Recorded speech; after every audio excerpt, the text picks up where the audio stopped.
Good morning, good evening, good afternoon, wherever you are in the world. My name is Robert Antwin, along with the lovely Constance Carter. And we believe that for every situation, there is a conversation. Hashtag Conversation Starters Live. Constance, today is a winning Wednesday. This is brand new for us, right? Winning Wednesday. Yes, today is. So listen, you guys, we have so many people that we have lined up. Fridays, we just didn't have enough Fridays to bring you all the good stuff that we got coming up. You have no idea what's coming up. So we added another day to our broadcast. It is Winning Wednesdays with the Conversation Starters, Rob and Constance. How y'all doing out there? How you doing? How you doing? How you doing? Well, if you're out there in the feed, make sure you share this out, heart it up, like it up. Make sure you put your name in the feed. Let us know where you are, where you're listening from, and be a part of the #1 entertainment platform in the world. And you need to be a part of history in the making. And you know what? Make sure you're sharing this information. Share our broadcast because people need to see what's going on. We have a really special guest today, but we always have special guests. But we want other people to be able to have an opportunity. We don't know everybody. So we want to have all the people that you know and that they know and that they know join our broadcast. So in other words, you want them to tell their mama and them, and their cousin them, and their cousin them, and their brother and them, and their auntie them. Yeah. I mean, absolutely. We want to say what's happening to Marquetta Jones, who's out there. Marquita. What did I say? You said Marquetta. Marquita at the co-op spot. Yes. Oh, right on. That Marquita. Okay. Yes. How you doing, Marquita? Looking good, girlfriend. Yeah. I think she's out there on a fitness journey. Yeah. That's what we all need to be in the midst of all the pandemic that's happening. Who are you talking about? Who are you talking to? Because I need to be. Are you working out? Yeah. I've never stopped working out, but I think I kind of plateaued and I'm getting bored and I really need to, really up my game. And just not having gym access. I know you guys over there in DC, y'all got gym. Y'all still got to go to the gym. They shut us down. We back on punishment. So I'm just kind of walking. And today I biked about 11 miles today. I rode my bike over to my father's house today. Right on. Spent about an hour with him today. And so that was really nice. I need to do that more. I love it. That's awesome. 11 miles. I don't know that the last time I've ridden a bike for more than maybe 2 or 3 miles. I know at the gym, like you said. So I'm not going into Washington, D.C. I don't know if they've fully reopened, but I can tell you that in the state of Maryland, where I reside, they are certainly open. So the gym is there. And so you know what's funny about this? What's that? I have a love-hate. I'm an in-out kind of deal because I really, really want to go to the gym. I like to work out, Constance. Mm-hmm. But when I pull up in the parking lot, if it's more than 3/4 full, I whip the truck and I head back the other way. Yeah, that's real. Nakia said she was just in DC the past weekend. Is that right? Well, shout out to you, Nakia White. Washington, D.C. is a beautiful place. And the next time you are in the building, in the area, you've got to shout me out. Let me know that you're here. But since you're back wherever you are, I will give you a socially distanced high five. Oh, well, let's give each other a socially distanced high five. Come on. All right, are you ready? Mm-hmm. Right, 1, 2, 3. 1, 2, 3. Your hand-eye coordination is not good at all. That's you, brother. I can actually play the drums. What can you do? What kind of talent do you got? Well, I can listen very intently. I'm the director. Okay. Yeah. So as we move along, we're saying hello to everybody out there in Conversation Starters Live. Yes. Actually, Lori Weekland was asking, when are y'all coming on? I heard about this Wednesday thing that's happening, something new. And we are making sure that we say hello to everyone that's out there. Hey. Is that her? Nakia's high five? Yeah, Marquita said that you need to get her name right, sir. Okay, so is it Marquita, like Marquita? Marquita, yes. Marquita. Yes. Okay. Well, see, Marquita, you need to know that I've been around DC, around some bourgeois folk who try to, put a little qua on there. So when I call them Marquita on this side of the country, they know, oh no, it's Yeah, they put a qua. It's Marquita. Yeah. So I apologize, sister. You know that next time I see you, I'm gonna give you a big old hug and ask you for forgiveness. But thank you for being a part of the Conversation Starters live broadcast. So, Constance, what's up? There's a lot happening in the news. Are you watching? I've been watching the news. I think our presidential candidate Joe Biden is going to be selecting his VP this week or today. Really? Yeah. So I thought it was this week. One of the interesting things. Shout out to Joe Biden. As much as he puts foot in mouth very often, he got smart and made sure that he added to his roster for his selection to be a vice presidential candidate, a woman. And how many of us know that there's nobody like a woman who can use the last little bit of ketchup and turn it into feeding a whole family? Take the last little bit of laundry detergent and make sure to get a whole nother load of clothes in. They can also take 2 fish and feed and 2 loaves of bread, 5 fish and 2 loaves of bread, and feed a multitude too. You know what I'm saying? Women can do that. Okay, well, that was Jesus, but women can do that as well. Well, he had his mama with him, though. He did. I think he had his mama with him. Yeah, so that's where he got the skill from. But here's the thing, though. Here's the thing. CNN said that that they had top picks for him, and they were all Black women. Did you know that? Really? Yeah. So they said Keisha Lance Bottoms, Kamala Harris, Representative Karen Bass, Stacey Abrams, Susan Rice. So they had selected these top 6 ladies as the possible presidential candidate or VP.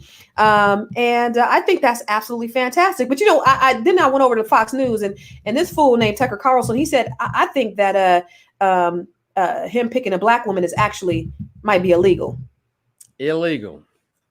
Now, we don't want to talk about how many illegal things his president has done, but you are concerned about Joe Biden selecting a Black woman to be the VP. These people they just get crazier and crazier out there. They just say anything. They say anything for ratings. I don't think they believe it. They believe it. It's ridiculous. But well, Fox News is notorious for talking about the Blacks. So please make sure that if you're listening out there in the feed, tell us who you think the next vice presidential candidate should be. I will tell you that out of the field of 6 women that CNN put on the feed, I love all of those women. I think that Kamala Harris will be a great candidate, but out of all the 6, I think Susan Rice, she used to be in Obama's cabinet. She's probably the smartest pick, has the most resilience, probably has the chops and also the wherewithal to be able to handle such a position like that without any controversy that some of the other candidates may have, whether it's because they're new, they're too radical, they're too this, they're too that. I think Susan would be a beast. Right. Okay. Well, I don't know anything about that. I don't follow politics too much. It's just too much. So I'm gonna go with it's too much. I'm gonna go with whoever you go with, brother. So if you say Susan Rice, I say Susan Rice. I'm with you. Well, I think that people out in the Conversation Starters feed, tell us who you think. Let us know what you think. I mean, Stacey Abrams is from Georgia, right? Yeah, she's from Georgia. Keisha Lance Bottoms. She's a first-term mayor, I believe, and so they and ATL, right? Yeah. And then of course we all know Kamala. She is from Cali. Yes, she's from our home. And then I don't really know too much about Representative Karen Bass, Val Demings, but these are the people that they said would be good candidates. And I thought it was pretty cool that they selected 6 Black women, very smart, very intelligent Black women. There's plenty out there. Yeah. That's awesome. Thank you, CNN. Good looking out. Shout out. Well, listen, I know for a fact that whomever gets into the office, they will do a much better job than the current administration is doing right now.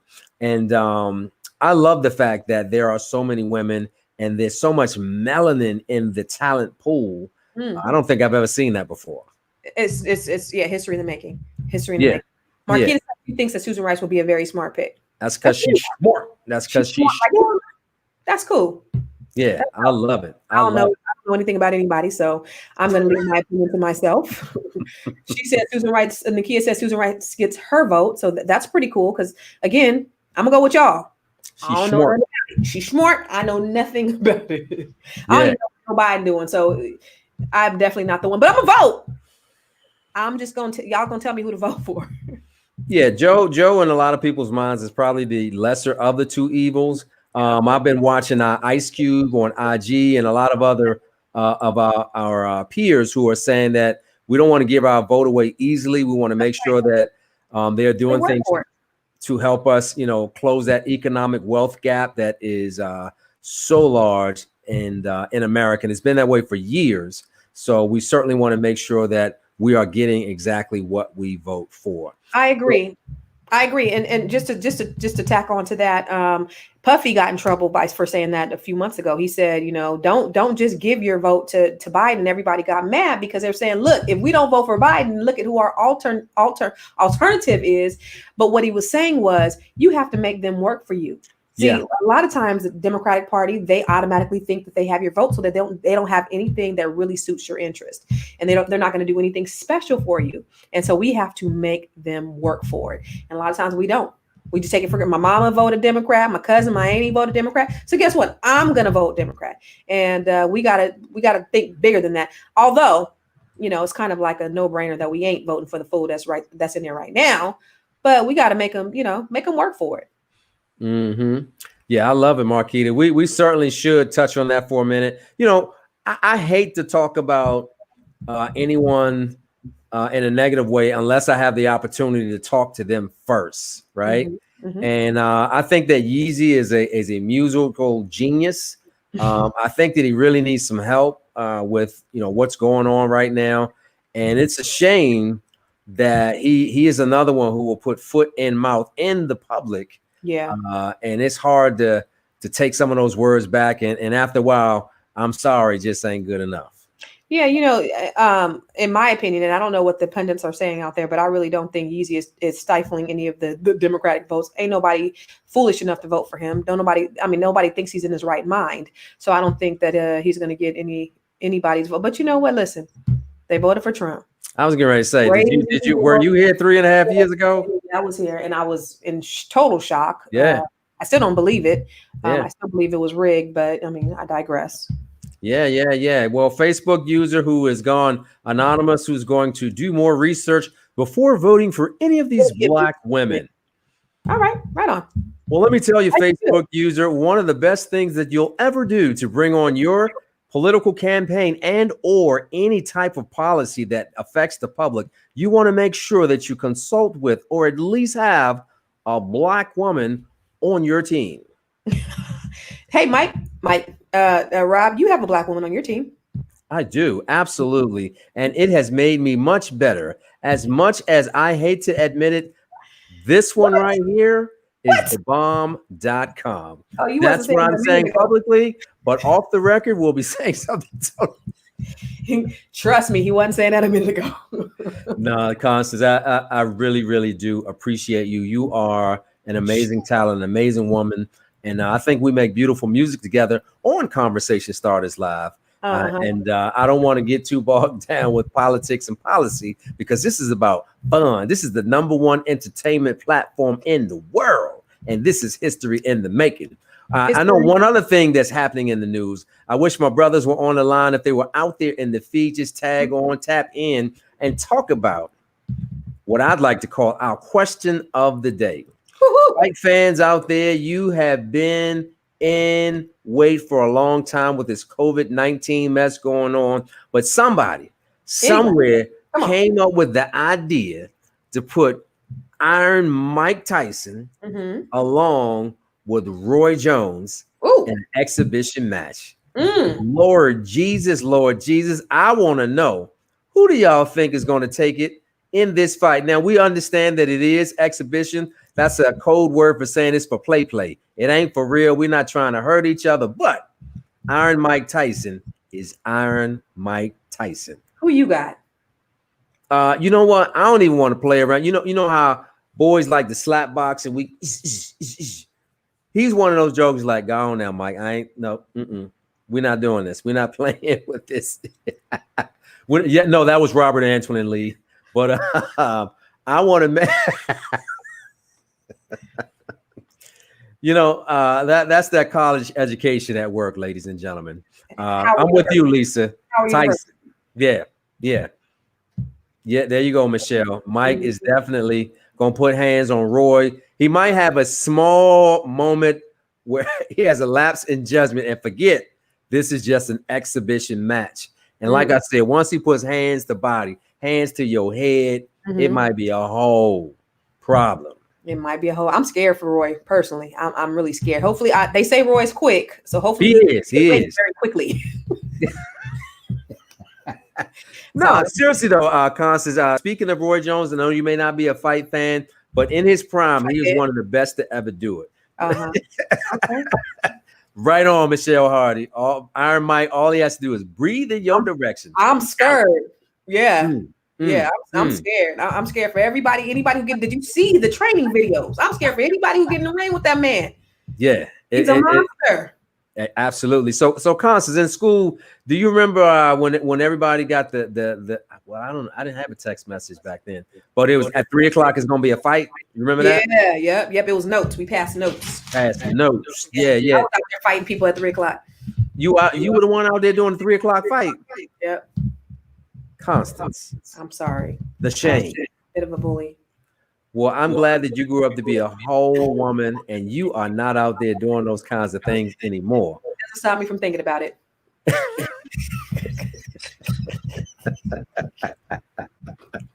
Woo. Oh yeah. Levicia. Yes, Miss Jones. I certainly did see it. Yeah, it's crazy. I was scared for him. I thought he was going to kill him. Yeah. The only thing that I will say is that we do need some form of entertainment. So if this is what it comes to, I'm certainly here for it. I like both of them. They're very, very talented, though. And I want to see their face in the place. Meet me outside. Outside. That was kind of me, Michelle. So sorry. So Constance, were you the school bully? No. I wasn't a school bully, but I did used to like to fight. I used to daydream about fighting. Like I'd be in class daydreaming. like knuckle up fists, not a slap, but a full. Yeah. And then it was a few years ago, my friend Pam, I was telling her, that, I used to daydream about fighting, and she told me it wasn't normal. I thought everybody daydreamed about fighting, but my friend Pam told me that wasn't normal. She was like, that's not normal, dear. Yeah, so it happens occasionally. So they call me Niecy. So sometimes Niecy will come out, and then I'll start daydreaming again, and then I just have to put that back away. So it's just in me. I don't know. So you just like to fight, huh? I do. No, I don't. No. I don't want no problems. I'm going to take the first answer. It's recorded. No. I take back. But every now and then, it just comes up in me. You ever have the demons that just come up in you sometimes that you just got to repress it like that? Yeah, it does. Yeah. I know all about that. I know all about it. How do we get on this? Let's change the subject. I don't want nobody to know about my craziness. Little mental. Oh my God. Okay. What's next? If you're listening to the Conversation Starters feed, I want to let y'all know that not only is Constance a great woman, she's amazing, but she also likes to fight. So watch your mouth when you're in her presence. You heard. Whatever. And as we keep this thing going on along, Constance, a lot of folks out here, especially on the west side. And you have been telling me about an amazing brother that I cannot wait to get on the Conversation Starters live couch. So if you are listening, this is your last chance. Okay. To put some hearts in the feeds, to put some thumbs up, some likes. So go out and tell a friend, share this video out. If you're watching a replay, put hashtag replay in there, but you better make sure you tell somebody that Constance Carter is bringing a very special guest to our couch. Let me tell you a little something about our very special something. So this young brother, he's kind of like a nephew. I love him. It kind of hit me one day when I was talking to him, and he was telling me about somebody, and he was saying that she's the same age as you and my mom. She's like you and my mom's age, and I was like, me and your mama's age. It was like mama. it kind of like hit me because I was like, I am his mama's age. Like this man is young enough almost to be my son. And but he's done so much. You know, Stockton, I don't know if you know anything about Stockton. Rob, have you been here? Oh yeah, you've been here. Yeah, I've been there one time You've or been two. one or two times. The thing about Stockton is Forbes named Stockton one of the most miserable cities in America. Stockton has also been number one in illiteracy, or Yep. had the highest or the lowest literacy rate. Stockton was also the epicenter of the foreclosure market. We were ground zero for foreclosures in 2008. Ground zero. You heard? And so there were just so many things just on out the cusp of bankruptcy. Stockton has been through so much. And to see this young brother who went away, because that's what most people do that are from Stockton, all the smart people, they go away and they don't come back. They leave and they never come back. And I've always said, listen, we just need some smart people just to come, because I really, I'm not from Stockton, but I really love Stockton. I've been. Where you from? Where you from again? I'm from the Silicon Valley. I'm from San Jose, California, Bay Area. San But Jose. I love, yes, San Ho. But I love Stockton, and I've had so much success and opportunity right here in Stockton. And so, I want more people to just take pride in the city. And a lot of people hadn't taken pride. When you talk about Stockton, people automatically think about crime. They automatically think about the lack of jobs. They automatically think about just poverty. And it's more than that. Like, people always say when they come here from other cities and I'm showing them around, they're like, everybody's telling me not to move to Stockton because they saying I might get shot. I'm like, if you don't want to get shot, don't go to the ghetto. You can get shot anywhere in any city if you go to the wrong place, right? Just don't go to the ghetto. But don't go to the hood. Okay. And what this young man has done is he's helped change the narrative of Stockton, which I'm just super proud of. What he's also done is he's brought money. He's brought notoriety, and just recently they just produced they just released a movie called Stockton on My Mind on HBO, which was you saw it, right, Robert? Yeah. What did you think of it when you saw it? You made me watch it, so no. Actually, it is must-see TV because of all the reasons that you stated before. Mm-hmm. I mean, here you have a young man from a place that he grew up, right? He left, went to Google, went to Stanford, so he saw the other side of the tracks, right? Yeah. And he had an opportunity to serve in the White House, but he decided to come back where it all began, and the state of the place where he grew up was a mess, an absolute mess. Okay, I don't need you talking about it though. But I'm saying though, so you asked me the question. My point is this: most folks would spend a lot of time just talking about it. That's right. He rolled his sleeves up. Yeah. And he actually did something about it. He put some action steps behind a lot of empty words that people say. So I was thoroughly surprised and I was pleasantly impressed with the documentary. Yeah, it was great. So I'm excited about having him on here today. I know that you guys are all excited. We got a lot of folks that are tuning in today, and just to see this young brother who was endorsed by President Obama. Obama doesn't endorse mayors; he endorses Barack Hussein. Barack Hussein Obama, yes. Oprah, the way I first learned about him, and I didn't even know, I'm in Stockton, I didn't know anything about him, but Oprah had contributed to his campaign when he was just 21 years old and running for city council. Nice. And so he's been on stages across the country. He just was on Trevor Noah's The Daily News. What's it called? Trevor Noah's The Daily Show. Yeah, you are somebody if you make it to Trevor Noah's. Right. He's had a TED Talk, and he's just been all over the country, and he's just been brainstorming with people all over the world on how he can make his little city a better place. So I'm, impressed, and I'm honored to be able to have him come here today. What you think? Well, you done talked him up enough. Let's go on and get him on the Conversation Starters couch, sis. Let's do it. I told my mom while she cried, hearing gunshots that night. I know how hard it was to grow up. I think that quote, "Be the change that you wish to see in the world," is super important, because oftentimes people get scared to try to make change because it's like, well, what if it doesn't work? The bigger question is, what happens if you don't do anything? My senior year in high school in 2008, Stockton was foreclosure capital. We were beginning to lead to the problems that caused me to run for office. They tried to bury you, but they didn't know you were seeing.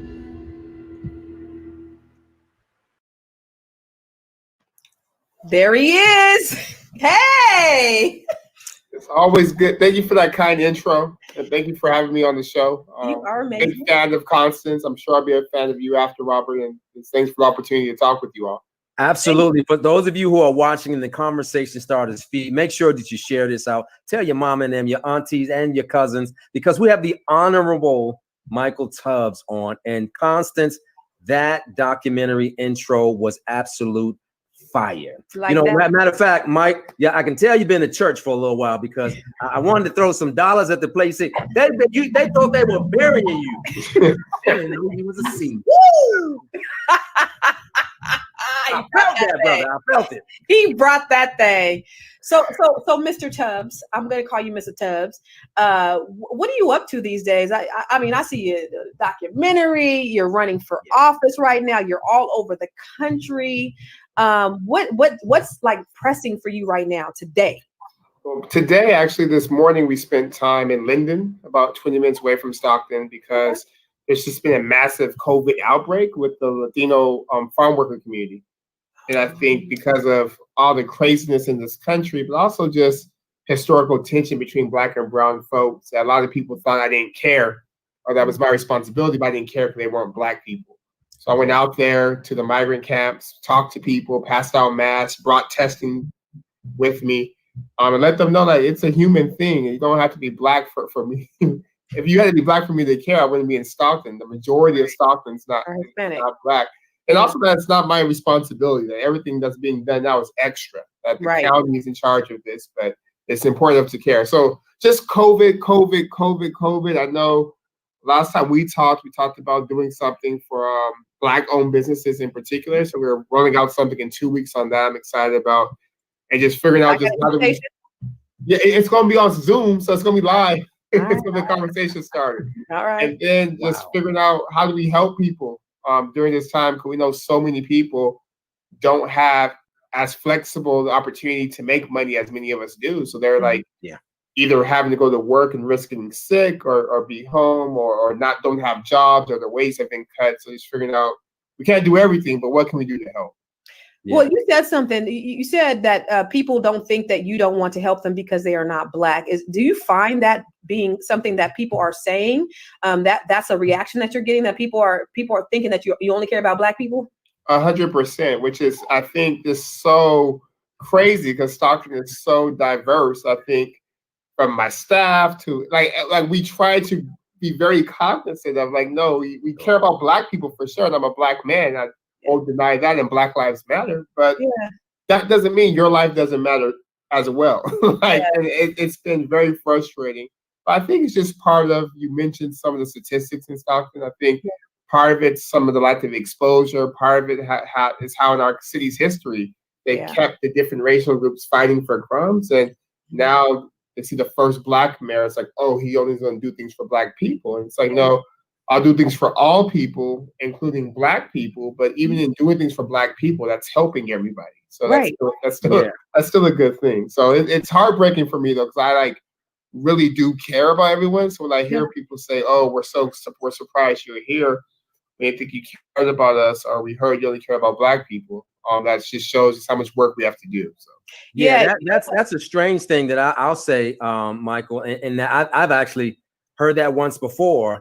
Back in 2008 and 2016, believe it or not, that someone who was in public office who seemed to only care for one particular race of people. But Constance is always telling me about Stockton, and to watch the HBO documentary Stockton on My Mind. You are a mayor of a municipality in the country, and you happen to be Black. Amen for that. Amen. But introduce people for the very first time who are getting an opportunity to see, touch, feel, and hear and experience you. Why it's important to tell this story, Stockton on My Mind. Yeah, well, Stockton is like the city a lot of people are from, but they never go back to. So everywhere I go throughout this country, when I used to be able to travel, I would meet people who are from cities like Stockton, who they said I was told that to be successful meant I had to leave. And now I think I do want to go back, and success can mean going home. It's literally the most diverse city in the country.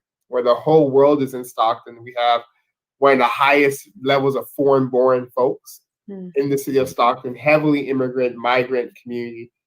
We're a community that's had some troubles, but it's one that's incredibly resilient. You'll meet the nicest, most not even funny, the most funny people you'll meet are in Stockton, who have such big hearts, real love for family. I think Constance does an amazing job in helping sell our assets in terms of our affordable real estate, in terms of our proximity to Delta living, who live on the water, in terms of our proximity to Silicon Valley, but also to the Sierras and to the Lake Tahoe, in terms of having the second largest inland freshwater port in the state, to being where the 99 and 5 intersect. It's a city that has a lot of the assets that other communities would die for in terms of to build industry and to bring folks in, but has lacked a real sort of strategy that really focused on all people being part of the growth and being part of making of the city. But it's home. And I think in the documentary, what I appreciate so much, it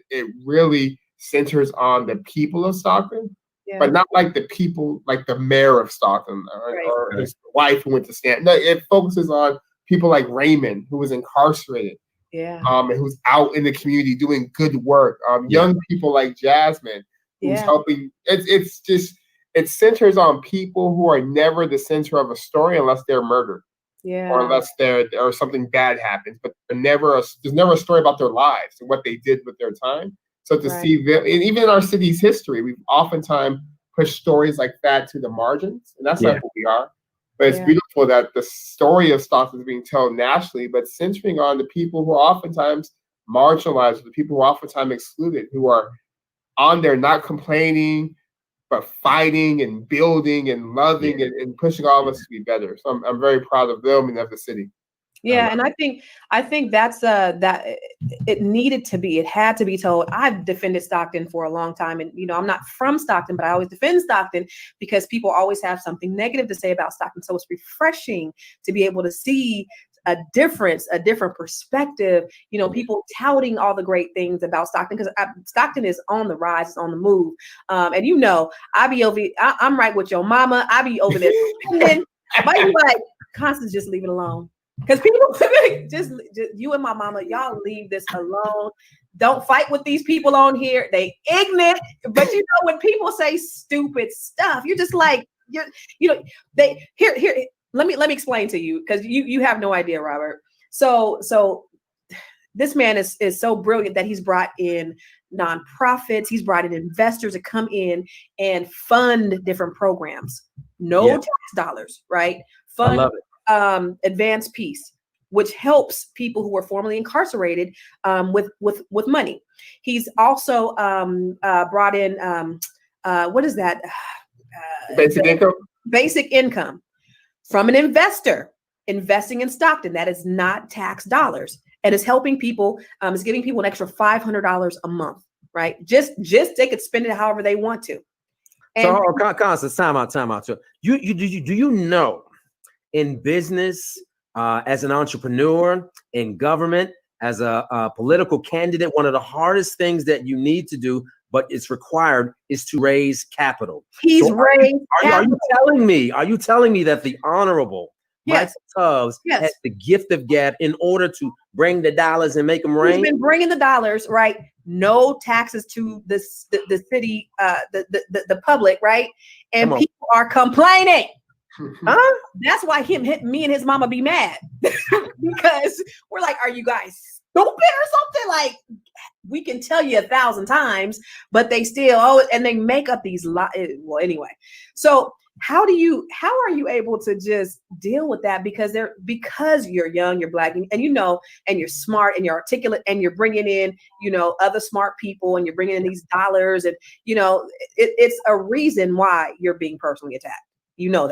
That. Well, it's funny. I underestimated it at first, because I was like, well, it's 2016. Like, Obama been president for 8 years. They elected me, so they know I'm Black. They know I'm young. We won by a lot. It's not going to be that bad. But I mean, racism is still a fact in our society. So I think it was after my first year when I realized that the things that other mayors would be paraded for and said, "Oh my gosh, it's so great," was like negative when I did it. I was like, "Well, only just because I'm black." Like the fact that you could raise money for ideas for communities, and because you raise money, you're corrupt or you're stealing the money. When the last mayor actually did those things and no one said nary a thing about it, that's when and I realized, Constance, now towards the end of my first term, that part of it is exactly what you said. It isn't just about me personally. It's about kind of what I represent as a young black mayor who has come to be a mayor of a city that had so many problems, but now is beginning to show success because of a leadership change. And what does that mean for how we treat other young people, other black people, other young black people in our city and our nation? How much are we losing because we don't allow folks to lead, or we push people away, or we marginalize them? So I realize this is an affront for people who have been told that maybe their way of thinking or their culture is superior, and to have this something that's radically different, and it's actually not perfect, but things are progressing. I think it's an affront. It's a fight against sort of, well, what if everyone believes that they could be mayor? What if everyone believes that we could do better? What if everyone believes they deserve a seat at the table? Like, what would that do for existing power structures? So now I relish it, because it means that we're poking at something that's bigger than an office, that's bigger than my 4 years, but it's really about ideas we have about who should lead. Right. But you see, they did elect Obama, and you see the aftermath of Obama's presidency is what we have right now. And so it seems like, you take 2 steps forward, then we take 100 steps backwards because of, the way people are feeling about that racial undertone. And one of the things that you said earlier was that people think that you're only going to help black people because you're black. Right. So that means they think that if a white person was in office, they're only going to help white people. And they were okay with that. Right. You're a mayor for everybody, but it's okay when it's somebody that looks like them, because then we'll be helped, when we don't want everybody to be equal or get some advantages that we have. And that's one thing I really didn't realize. And just being idealistic, I was like, well, no matter who the mayor is, you should think your mayor gonna help everyone. Like that's the mayor's. If nothing else, that's given. That's the mayor's job. Yeah. And the fact that so many people live in a world where they think the only people that can help are people who look like me. Yeah. As a black person, that's a scary place to be, because most of the rooms I'm in, a lot of people have to ask them help from, don't look like me, and I need them to be. And if I just waited for if only black people could elect me, I would have never been mayor. The city is only 9% black, right? So it's been eye-opening, and I think that's why I'm so excited about working with you and others in the communities, to show that, no, we all do better when we all do better, and everyone could be a part of being in that better. It doesn't have to be exclusive. Absolutely. Yeah, I love the fact that you have been in a place where you face such adversity within the administration, probably, and certainly on the outside. But it takes great counsel to get to a place to be level-headed. It takes grandmama in them, and it takes mentors and coaches and people who are a part of your inner circle, your day ones.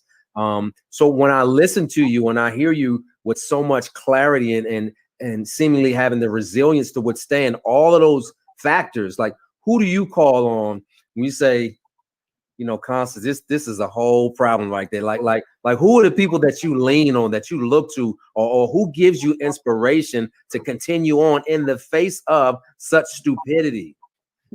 Yeah, I think I'm thankful for folks like my mom, grandma, aunt, folks like Constance, who are always on the, if I don't say nothing, somebody gonna hold you down.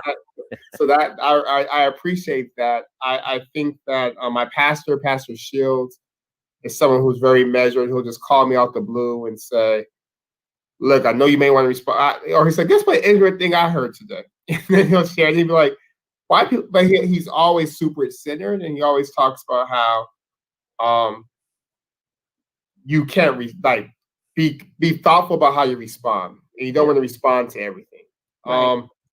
I love Bishop Jake, so I watch him a lot on Instagram and on TV. And when he had this analogy about kind of turtles and giraffes, and how I'm gonna mess it up, but basically he said that, like, in nature, you'll never see a turtle and a giraffe in a conversation, because if a giraffe described to a turtle what they saw, the turtle would have no frame of reference. Like top of trees, sky, like what? And he said if a turtle told the giraffe what he saw, the giraffe would be like, I don't look between my legs. I don't know what's happening on the ground. And he was saying that oftentimes in leadership or in positions, you can get frustrated when you're listening to people with turtle vision. And he said, but you can't be mad at the turtle because they're eating. And he said, well, both eat at the level of their vision. That's where they get the provision from.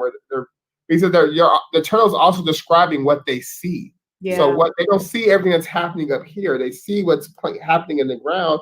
And he also said, but you'll never see a giraffe reach down and try to talk to a turtle. Like it just wouldn't work. And I think that's been such a useful frame in terms of you can't be but it's annoying. Yeah. Like that, you can't there are literally people who are saying you only care about Black people because you're the mayor.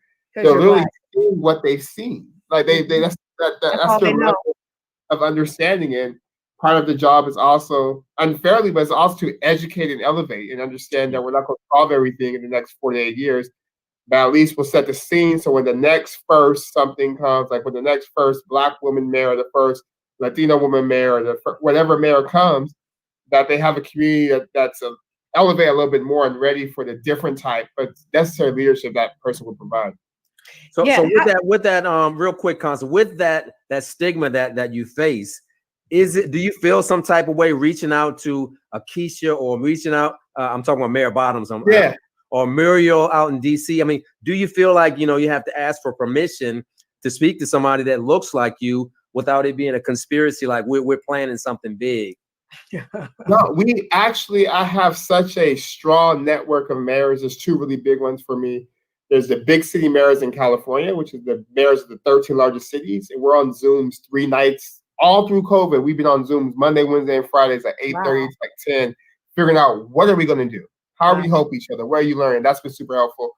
And then there's also a group of Black mayors I met at a Bloomberg Harvard class. And that includes Keisha, Mayor Benjamin, Mayor Lumumba, Jack, like all the mayors, basically all the mayors, and we're in constant collaboration, communication, lifting each other's up and pushing it. And I think those two communities have also been helpful because a lot of them get flack too. And in terms of things they're doing, what people say, have people outside their house protesting when they're literally trying to make their community sacred. So both of those communities have been super important to make me realize it's not some sad song. You're not the only one. That there's a bunch of people throughout the country who are dealing with things that are annoying too. But it's crazy because here internally, you hear things, and first of all, if you're smart enough, you could decipher through the BS. Like if you have a little bit of brain, you could decipher. Just a little bit.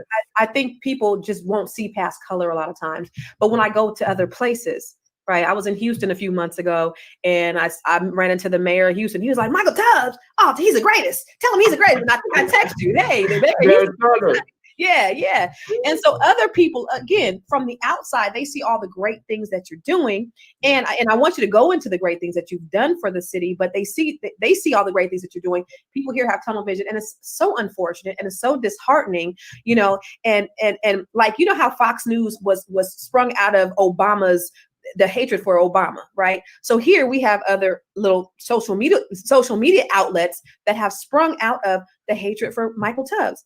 It's crazy. Really? I don't even mention the names because I'm not going to give them any kind of clout or visibility. But out of the fact that this young man is the mayor, and I know we know why. But you have all of these people, and lies.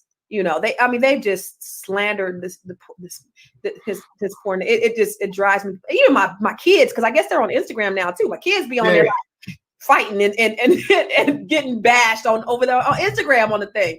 So how are you what are the things that you've done in Stockton, just so people can have an idea of kind of where we've been and where we are today and where we're going?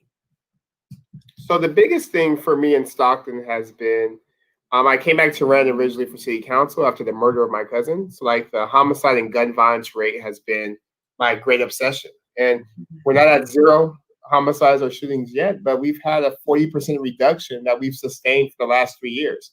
So actually 2018, 2019 were the only 2 years in that entire decade where the city had less than 40 homicides, and that was back to back. And this year we're trending in that same direction, and that's just huge because we've averaged double or triple the state average for the past 30 years. And 92% of those people who've been murdered in Stockton have been Black, Latino, or Southeast Asian. So it's very proud of that because that doesn't just happen. And you have the Mexico City's government have reached out to figure out what's happening. What are you guys doing? Yeah, what's going on in Stockton and like sustained reductions. And I'm super proud, particularly during this time with COVID-19, when things shut down. I was really nervous. And so all this good work, like what's the strategy, what's the plan? But we've seen even a further reduction from last year now. I'm very proud of our fiscal health, as you mentioned in the opening. When I came, we had declared bankruptcy, and as a 23-year-old, I was chair of the audit committee. So I was chair of looking at these books and figuring out sort of how do you make sure we have timely and clean audits and that we're doing what we had to do to maintain fiscal health. I was the youngest one, but the one saying, let's institutionalize what we learned from bankruptcy. Let's make our reserves a little bit higher. And we've done those things. So now we are the second most fiscally healthy city in the state. But during COVID-19, we had no layoffs, no staff reductions, no service cuts, no furloughs, and no staff and no pay cuts. And I think that's just phenomenal for a city that was literally bankrupt, like no fiscal anything. And I can't say I'm a financial wizard, but I can say I'm smart enough to listen to the financial wizards we have and to resist temptations to spend a bunch of money because it looks good on this year, and et cetera, and actually having reserves so that we were able. And it was such a blessing that we had like $1.5 million in surplus this year that we were able to spend on COVID related things because we had saved 2 years before. So very proud of that. I'm proud of a program we started called Stockton Scholars, which is to get at the point you mentioned about how our college attainment and literacy rates are like literally the worst in this country. So I was able to get a $20 million donation so that for the next decade, every single kid that goes to our largest school district is guaranteed a scholarship to a 4-year school or 2-year school or a trade school, meaning we're not telling them you have to go to a 4-year school, which is great, but if you want to be an electrician, cool, here's some funding to do that. If you want a community college, like just do something after high school. We're going to give you the tools to do it. Do my kids get that too? My kids get it too? Franklin? Yeah. Yeah, and no income requirements either, which is great for folks like you. Wow. Hey, Michael. Here's something I want to ask you. Wait, he's not finished. He's not finished.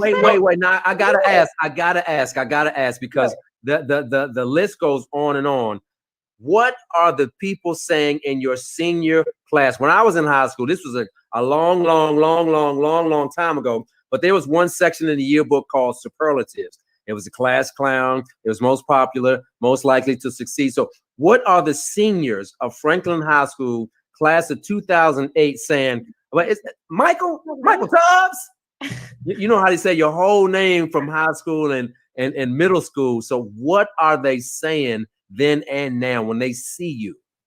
I think a lot of them are shocked I came back, honestly. Yeah. And I remember that first I was coming back. They're like, why? So I know that's what everybody said. Why? So I know those who left, like a lot of my friends who left and also went to grade schools who are like in LA or in New York, they're always text like, man, I'm so proud. I'm gonna find a way to get back when I'm more settled. Like they're really inspired and proud. I know a lot of my classmates here are like, that's one of us. But I mean, a lot of them don't see. I was the same way I am now. I was class. I joked a lot, but I'm still very serious about kind of work and doing things well.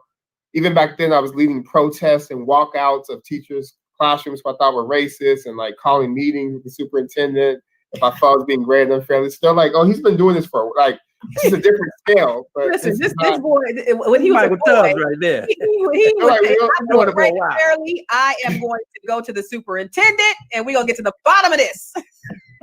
So, no, but I that's what makes me so happy, though, is the fact that there's just so much, like, even though there's a lot of hate, there's so much love from people I actually care about. And meaning people I not actually care about, who actually know, and who actually know me, who are like, no, we know it's not easy.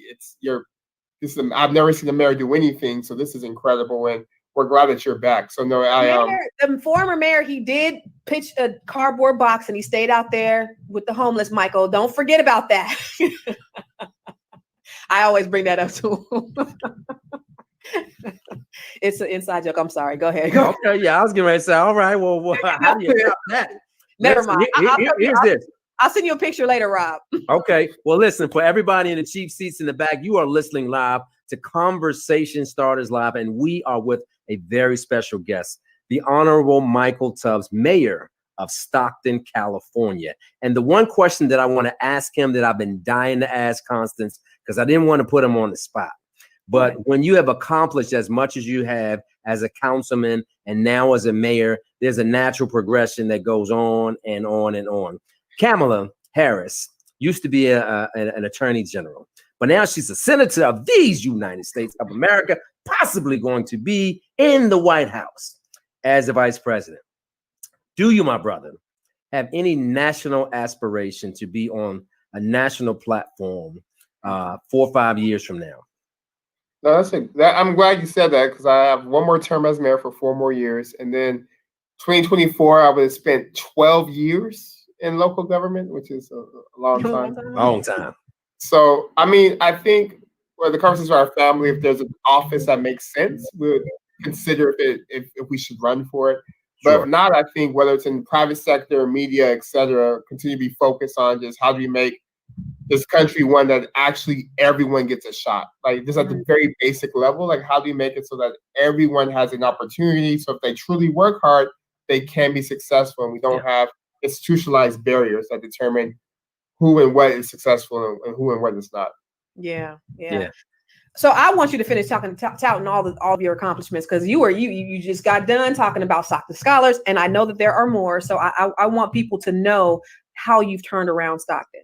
Yeah, we the first city in the country to do a basic income pilot, which now we have 20 other mayors joining with us, wanting to do the same thing in their cities. Before that, so when the funds run out from the investor or the people who donated the funds, what then happens? So we were able to extend it, luckily, to January, which gives us time to advocate to the federal government for some sort of COVID-19 based income assistance to people, which would be huge and would help a lot more people than the 125 we're able to help in Stockton. And then I mean, we just got $10 million grant from the state to do some environmental justice cleanup work. When I was mayor, homelessness has been a problem for a while. When I became mayor, there was not a single strategy document or plan or a single dollar to address the homelessness issue. Now we have, it took some time to build it up, but now we have $7 million to address homelessness. We have an actual strategy that's coordinated with the regional government. And we also have done pilots with helping homeless people find work with Caltrans and others. What else? We were all American City 2017, 2018. We would have been 2019, but we just like, all right, we good. We don't have to apply this year. I think. Just today, we were ranked the 82nd of the top 100 cities to live in the country. I just saw it before I got on here. Yeah. 82 out of the top 100. So right by. Wait. Forbes ranked most miserable city is now 82nd best place to live. Yeah, 82nd best place to live. So super proud of that. Wow. And I'm probably forgetting something. Oh, just money for COVID relief and things of that sort. So we've been working super hard overtime. And I'm gonna get in trouble because it's my turn to do childcare to end the day. So I have to go run back. All right. We appreciate it. Thank you guys.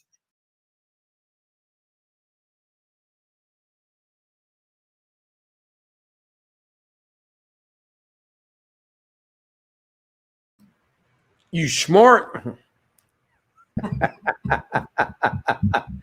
My brother had to roll out quick. Man, he had to go watch the baby. You got to go get the babies. I know what that's like, Constance. Well, his baby is less than a year old, so he said it's his turn to watch the baby. He had told us that before we went live, that he only had a few minutes and he had to go run and watch the baby. So wasn't that a great interview?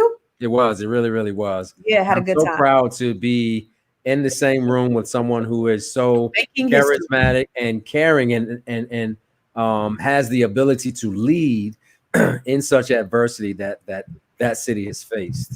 Yeah. And Lee said it's time to invest in Stockton real estate. And Lee is also part of our investment group, and we will be investing in Stockton real estate because it's about to go down.